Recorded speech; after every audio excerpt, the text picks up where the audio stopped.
What if member ako ng Cat's Eye? Ako yung pumalit kay Manon. Get dressed with me for Cat's Eye outfit. For my outfit, this is my outfit. This is from Balenciaga. Pero ang pagkakaalam ko kasi more on black kasi ang Cat's Eye. Pero sa ganitong paraan, pagbigyan nyo na ako. Okay, ganito siya. Hindi naman pang Cat's Eye to eh. Hindi to pang Cat's Eye. Pero trust the process. Okay, go. For my hands, maglagay tayo ng ganito. Dito natin siya ilalagay. This is from Balenciaga din, pero disposable lang to. Hindi to good for investment. Like, ganito yung magiging itsura niya. Ganyan. Like, oh, you can have my heart like gonna do. I'm begging you. Yes! For my boots, this is from Hermes.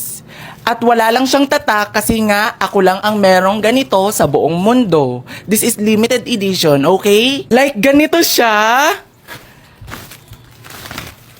Hey! Hands up, Francis Calma. Francis Calma, hands up, Francis Calma, lala. Tapos maglagay tayo ng bandana sa ulo para at least kung mainit man dun sa venue na pagpe-performan namin ng Cat's Eye, hindi ako mangitim. Ayan! Tapos maglagay din tayo ng shades. Wait lang. Ay! Hands up, Francis Calma. Francis Calma, hands up, Francis Calma, lala. Yes! Ang ganda, ti. Di ba sabi ko nga sa inyo, trust the process. Okay? Let's go for the bag. Siyempre, hindi mawawala yung bag ko. Kumbaga, dadala lang naman ako ng bag kasi para may lalagyanan ako ng gamit.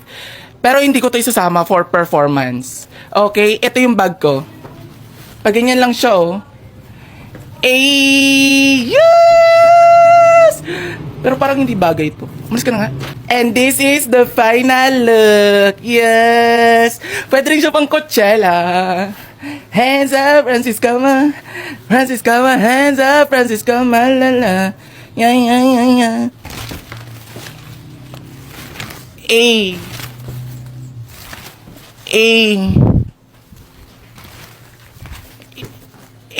Parang ayoko mo ba din?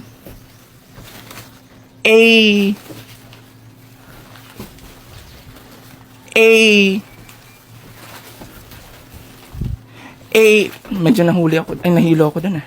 Kasi yung sinabi ko sa'yo, hiwalayan mo na ang toxic-toxic nyo na kasi. Yung kape mo. Last chance naman na ito. Mahal ko kasi. Ang tamis naman ng gawa mong kape. Magkakadiabetes ka nito, Bes. Alam mo kapag ako nagtitimpla ng kape, walang asukal para healthy. Ay, pasensya na, Bes. O sige, next time. Yan, lagu-lagu muna. Kailangan na kitang putulin. Saan ko kaya ililipat ito? Ay, Bes, ba't mo pinutol? Hindi naman kasi ganyan mag-alaga ng mga halaman eh. Akin na nga. Pag mag-aalaga ka ng halaman, hindi mo puputulin gamit yung kamay mo. Gagamitan mo ng gunting. Sige ka, magtatampo yung mga halaman mo. Bes, matagal ko naman na ginagawa yan, kaya alam ko na rin. Bes, kung alam mo, tignan mo yung mga halaman mo, tignan mo yung isa, ang payat, parang kailangan ng feeding program. Maglaba ka na nga lang doon, ako na dito. Ayos Okay ang pagkakalaba. Mabango. Bes, anong ginagawa mo? Hindi naman ganyan maglaba. Tignan mo yung washing machine, punong-puno ng tubig, masisira yan. Bes, 3 years na akong nabubuhay mag-isa, kaya alam ko na to. Oo, 3 years na nga, tapos ganyan pa din. Kapag ako naglalaba, ginagamitan ko pa ng measurement para pantay at perfect yung pagkakalaba ko. Tapos tignan mo yung sabon mo, yung powder mo, hindi naman ganyan yung gamit eh. Hindi yan mabula. May recommend ako sa'yo. Ay, naku naman. Umalis ka na nga dyan, ako na lang dyan. Yan, ang lambot na ng baboy. Ang bango! Wait lang, ano pang kulang? Ay, Bes, anong niluluto mo? Ay, adobo. Maya-maya maluluto na rin to tapos kakain na lang tayo. Lalagay ko lang ito.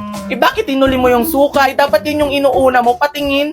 O, tignan mo yung adobo mo. Ang itim. Hindi naman pusit yung niluluto mo. Baboyaan. Ako, kapag nagluluto ako ng adobo, inuuna ko talaga yung mga seasoning. Toyo, suka, tapos nilalagyan ko rin ng asukal para manamis-tamis yung adobo ko. Patikim nga. Yan na nga ang sinasabi ko.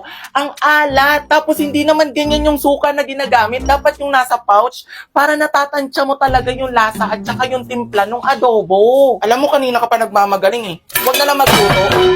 Ay, Bes, huwag ka naman magalit. Nagsasabi lang naman ako ng opinion ko kasi alam kong mas maganda ako sa'yo. Ito na yung inaantay nyo. Get dressed with me for Coachella Day 3! Ang magiging outfit ko ngayon, simple but elegant. Elegant ba o elegance? Basta mag-start tayo sa top. For my top, this is a straw, but this is not just a straw. Nakuha ko siya sa pinakasip-sip sa buong mundo and made in plastic din siya, so compatible yung sip-sip at plastic. Okay? And for my skirt, same lang siya dito sa top ko. Super blessed ko dito sa susuotin ko kasi almost 3 months siya ginawa para mayari lang yung ganito kagandang outfit. Look at that! Sabi ko sa inyo, sobrang ganda eh. And lalagyan ko siya nitong belt from Chanel. Feel ko mas perfect siya. Like, diba? Sobrang ganda! Lakas makaano, uniform ng mga Korean. And for my accessories, itong belt from Bulgari. Dito ko siya ilalagay sa leeg. Like, super ganyan lang siya. Diba? Ang ganda. Ganito yung look niya pag malayo. Ginanito ko na yung buhok ko kasi feel ko bagay siya sa pony. Like, oh my God. Ang ganda. Like, ang lakas yung makasasi girl. And for my boots, gagamitin ko ulit tong boots ng Hermes. Okay, go. Look at that. Oh, diba? Gagamitin ko rin tong bag ng Balenciaga. Itatali ko lang siya dito sa buhok. Hindi na ako naglagay ng mga accessories dito kasi feel ko parang over na siya eh. So, gamitin lang natin tong sunglasses na matchy-matchy rin ang suot ko. Wait. Like, oh my God. Proceed tayo sa bag. And for my bag, this is my bag. This is not just a bag kasi sobrang rare nito. Sobrang daming story nito. Sobrang daming nilalaman na story nito. Kaya binili ko to kahit gaano pa siya kamahal. Like, ganito lang siya. Oh, di ba? Oh my God! I'm super ready for day 3. And this is the final look. Like, di ba? Yes! I'm super excited for Coachella Day 3. Diba? Super model lang talaga. Let's go and let's have some fun! Ito yung collagen peptide milk coffee na bagong labas ni Nine Young Basic na ini-endorso mismo ni Barbie Fortesa. Kung alam nyo yung collagen drink ng Nine Young Basic, grabe, umabot lang naman ng 61,800 sales. Pero itong bago, bukod sa meron siyang anti-aging antioxidant, meron din siyang metabolism boosting power na makakatulong i-manage yung body shape natin. Meron nga pala itong 2,250 mg black coffee burning vitality, tapos 150 mg fish collagen peptide for skin glow. Plus, probiotics to regulate intestinal tract para no bloating. At hindi ka kakabahan dito sa product na to kasi FDA approved din siya. At gawa din ito sa Vietnam Premium Black Coffee. Rare Deep Sea Fish Collagen Acerola Cherries for antioxidants. So ano nga bang pagkakaiba nito sa regular coffee? They both refreshing pero with 70% more beauty power. I got my daily coffee with beauty benefits and happy tummy. 500 pesos para sa Noche Buena sa Pasko. Ibigay natin kay Mama. Ma! Oh, 500 pesos panghanda na natin sa Pasko. Hindi magkakasya anak ko. Paano hindi magkakasya? Isabi nga sa DTI, kasya na dito spaghetti, macaroni salad, at saka ham. Ulul! Eh di sila na lang. O, ba't parang galit ka naman? Kasya na to. Hindi magkakasya. Paano sasaya ang araw ng Pasko natin kung 500 pesos titipidin natin ng araw ng Pasko? Paano tayo sasaya? Magkano pala dapat? 5 kaya na. Ulo, ang mahal naman. Oo, ayaw mo nung magiging masaya ang araw ng Pasko natin. Eh, sabi nga sa DTI, 500 pesos nga lang daw. Oo, eh di bigyan mo na lang sa kanila. Sila na maganda. Ah, nagagalit ka. O sige na. Hindi na 500 pesos ang bibigay ko sa iyo. Sundan mo na lang ako. 1, 2, 3, go. Mahaw! Mahal. Mahaw! Mahal. Moy! Mui. Moy! Mui. Way back 2024, naghahanap ako ng sapatos na panlaro and nakakatuwa tong sapatos na to kasi nabili ko to last year pa and tignan nyo naman yung quality. Ayan. Ang ganda pa rin ng ilalim niya. Kung makikita nyo, as in kapit na kapit talaga siya mga be. Ayan o, persa ko na talaga yan mga be o. Kapit na kapit siya. Kahit dito sa kahoy. Ayan o. Ayan o, naririnig nyo? Ayan. As in, nakatipid ako dito sa sapatos na to kasi yung mga branded, umaabot siya ng mga 5,000, 7,000. Ito, nasa 1,000 plus lang siya mga be. Pero ang ganda na ng quality niya. Mapa-volleyball, mapa-badminton at mapa-basketball, perfect to gamitin mga be. Naalala ko pa ngayon, naglaro kami ng volleyball, 3 kami nakaganito at okay talaga siya gamitin mga be. Bagay na bagay ito sa mga estudyante na walang budget o walang pambiling branded. Be, ito na yung sagot ninyo. Kung may ipon kayo na may git 1,000 plus, ito na lang ang bilhin ninyo. At alam ko naman na hindi kayo magsisisi sa sapatos na to dahil maganda naman yung quality niya. And promise ko sa inyo, hindi ako mapapahiya sa pag-recommend ko nito sa inyo. Ayan guys, binigyan ako ng kaibigan ko ng inspired by Ilocos Empanada. Kasi nagawa siya, tapos binigyan niya ako. Crave na crave pa naman ako sa ganito.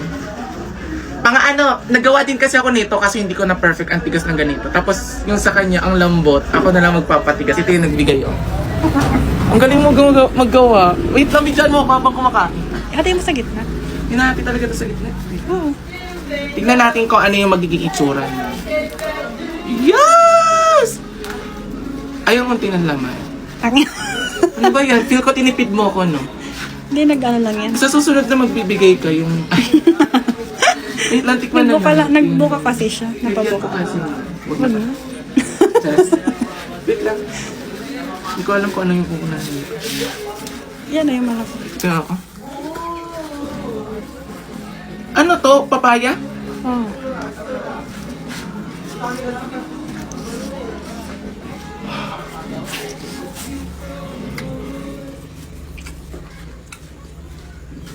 Ay, uy! Same kami, same... Ang laki ng pagkakaiba ng gawa mo sa gawa ko. Bakit? Kasi yung gawa ko, di ba, repolyo? Parang naglasa siyang lumpiang gulay. Pero ito, ang sarap. Tinatalo mo ko sa mga luto-luto na ganyan. Hindi mo kasi ginaya yung Oo. inano. Paano mo nagawa yun, do? Ang top, guys, oh. Sadam. Kaso ang unti ng laman. Sa susunod na magbibigay ka, ha? Overload dapat, ha? Thank you.